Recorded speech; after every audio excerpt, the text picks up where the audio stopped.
CPIM general secretary Sitaram യെച്ചൂരിക്ക് അന്ത്യാഞ്ജലി. JNUവിൽ അന്തിമോപചാരം അർപ്പിച്ച സഹപ്രവർത്തകരും വിദ്യാർത്ഥികളും. AKG ഭവനിൽ പൊതുദർശനം നാളെ. മൃതദേഹം മെഡിക്കൽ കോളേജിലെ വിദ്യാർത്ഥികളുടെ പഠനത്തിന് വിട്ടുനൽകും. മദ്യനയ അഴിമതി കേസിൽ ഡൽഹി മുഖ്യമന്ത്രി അരവിന്ദ് കെജ്രിവാളിന് ജാമ്യം. സുപ്രീം കോടതി ജാമ്യം അനുവദിച്ചത്. CBI രജിസ്റ്റർ ചെയ്ത കേസിൽ അറസ്റ്റിനെ അനുകൂലിച്ചും എതിർത്തും ജഡ്ജിമാർ. മുഖ്യമന്ത്രിയുടെ ഓഫീസിൽ പ്രവേശിക്കുന്നതും ഫയലിൽ ഒപ്പിടുന്നതിനും കേജ്രിവാളിന് വിലക്ക്. RSS ADGP കൂടിക്കാഴ്ചയിൽ പരോക്ഷ പ്രതികരണവുമായി ഗോവ ഗവർണർ. രാഷ്ട്രീയത്തിൽ ഐക്യം കുറ്റകരം.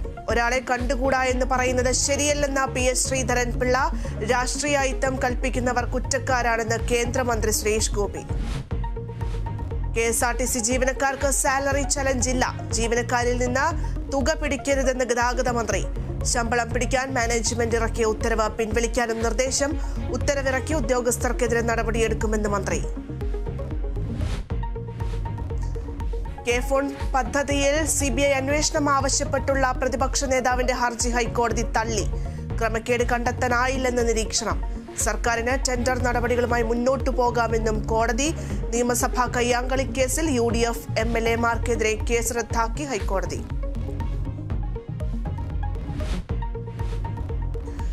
ആലപ്പുഴ കലവൂർ സുഭദ്ര വധക്കേസിൽ പ്രതികളുടെ അറസ്റ്റ് രേഖപ്പെടുത്തി. നിതിൻ മാത്യൂസും ഷർമിളയും കുറ്റം സമ്മതിച്ചതായി പോലീസ്. കൊലപാതകം ആസൂത്രിതമെന്നും പോലീസ്.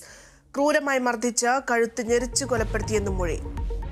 ഇന്ത്യൻ സൂപ്പർ ലീഗ് 11ാം പതിപ്പിന് ഇന്ന് തുടക്കം. ആദ്യ മത്സരത്തിൽ മോഹൻ ബഗാൻ മുംബൈ സിറ്റി FC നേരിടും. മത്സരം രാത്രി 7:30 കൊൽക്കത്തയിൽ.